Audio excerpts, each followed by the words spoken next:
Rusty Cage is a YouTuber that has fascinated me for the past couple of years. In my last video, I went into it as an overview of his career as a whole and what led to the current point he was at. It was also meant to cover the latest controversy he got himself into at that time. I meant for it to be a one-off topic that I didn't return to. After all, if he was really retiring, what else was there to cover? It didn't seem like anything else could be said about it, but Rusty came back to his platforms a few months ago. And due to this, I thought it would be a good idea to return to his channel around a year after my initial video, just to see what exactly has changed. But before we get into this, here's a short disclaimer. This video is much more disjointed than my usual work. I didn't really structure it as well as I would have for other topics, so if that turns you off of this video, I'd understand. But for everyone else, subscribe to the channel if you like videos like this one, and let's get into Rusty Cage's return.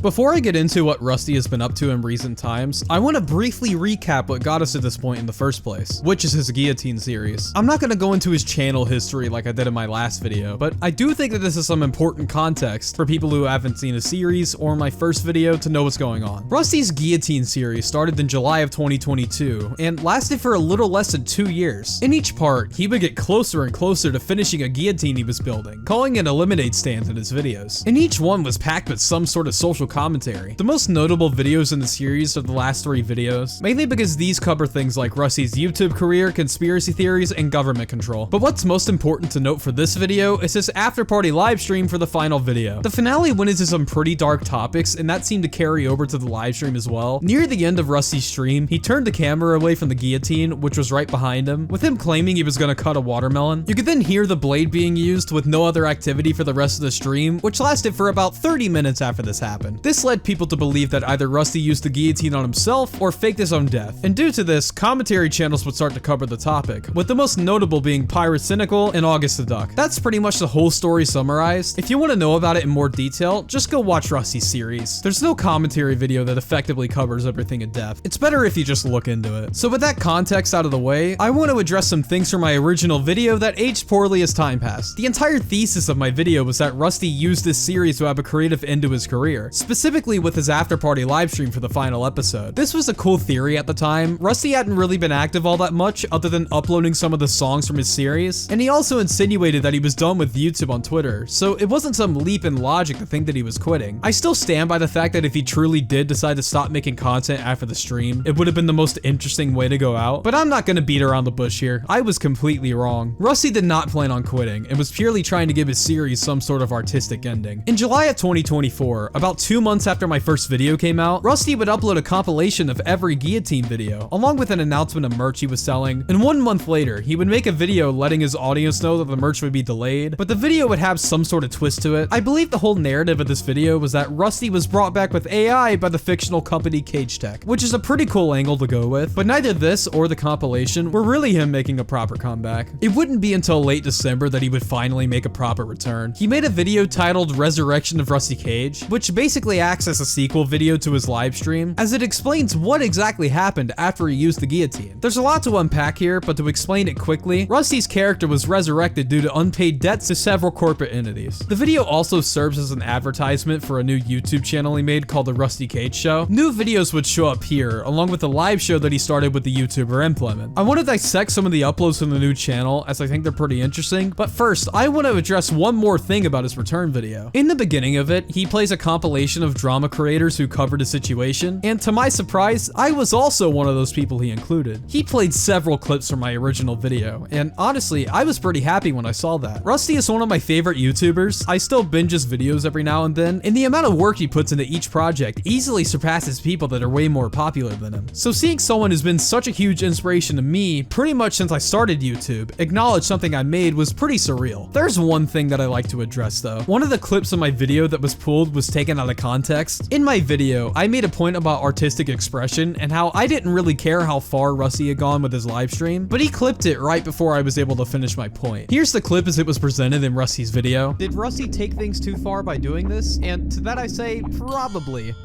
And here's what I actually said in my video. And now that I've gotten that out of the way, I want to shift the discussion to this. Did Rusty take things too far by doing this? And to that I say, probably, but I also don't really care, to be honest, and I'll explain why. In part 5 of his Lemonade Stand series, he essentially sets up the death of the Rusty Cage persona, or at least the character that he's been playing in the videos anyways. So I just see this specific livestream as another extension to the series, the true final part to everything. I'm all for artistic expression, so if this is how Rusty wants to do it, more power to him. I think that this is pretty well done considering how many people he got to question his situation. Hell, even I was worried about him for a little bit. So to me, I just see this, along with this whole series, as a cool art project essentially. I don't blame Rusty for this, of course. I don't think he was trying to make my video look worse, and this was purely just to make the narrative of his video stronger, which is honestly fair. I don't think he really should have made it differently, but I thought it was something worth clearing up, especially since over 100,000 people have seen this video and might have gotten a bad impression of everyone to cover the story. I'll make it clear again, I don't really have an issue with what Rusty did, and pushing boundaries for artistic expression is something I have a lot of respect for. I don't really like the moral grandstanding that some of the people who cover the story were doing, especially August the Duck. His video on this whole thing was obnoxious, and he should have gotten a lot more flack for this. And overall, I'm glad that Rusty is back to making content again. My original video's thesis, aging poorly, is probably the best thing that could happen. Rusty is a great content creator, and I hope that he lasts on the website for years to come. Which leads me to his current content. What is Rusty up to now?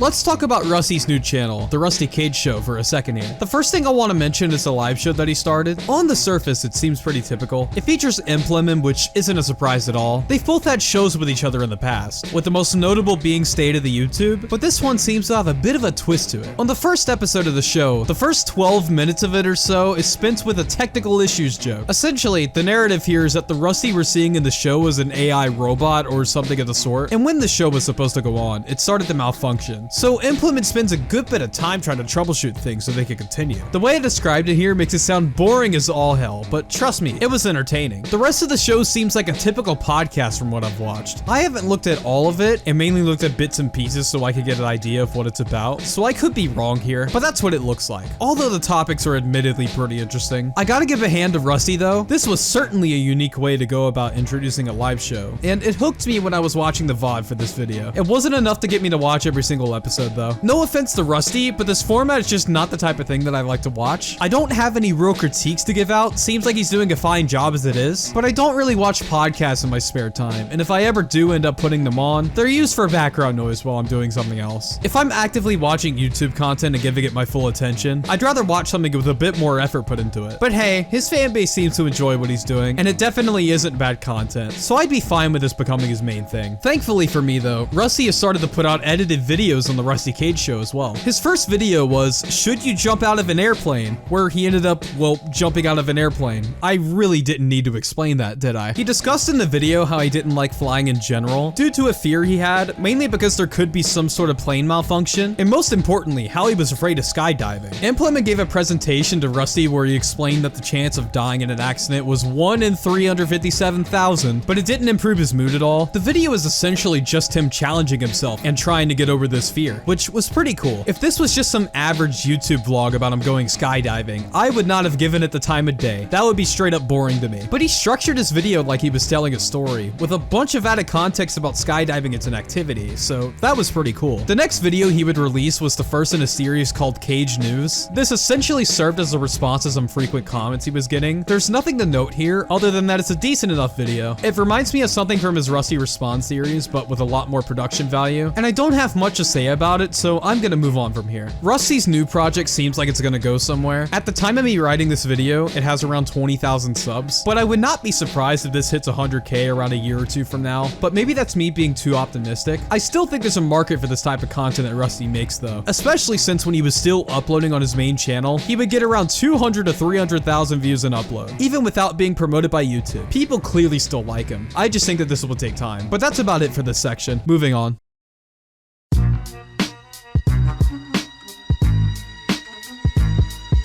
Although my initial video didn't end up aging well, I'm still glad that Rusty is making content. He's a talented guy, nobody can deny that at this point, and I think that the platform would be worse without him, though maybe that's just my bias talking. His content has more worth to it than the edgy coat of paint that a lot of it is portrayed as, and while most of his audience has realized this and appreciate the effort he puts in, I don't know if the website as a whole will ever fully realize what he's doing. His new show has a lot of potential, and I'll put the channel link in the description for anyone who wants to check it out. And with that out of the way, I'm done with the video. But before I take my leave here, I want to announce a sort of change in terms of content. My second channel is going to become a main priority for me, as I'm planning on uploading video essays about music there. It's an idea that I have a lot of faith in, and I think it has the potential to do better than my commentary videos. Plus, it gives me something else to do other than waiting for drama to pop off so I can get views from it. My social medias are in the description if you want to follow those, and with that, I'll be taking my leave. Oh yeah, one last thing. #FLM.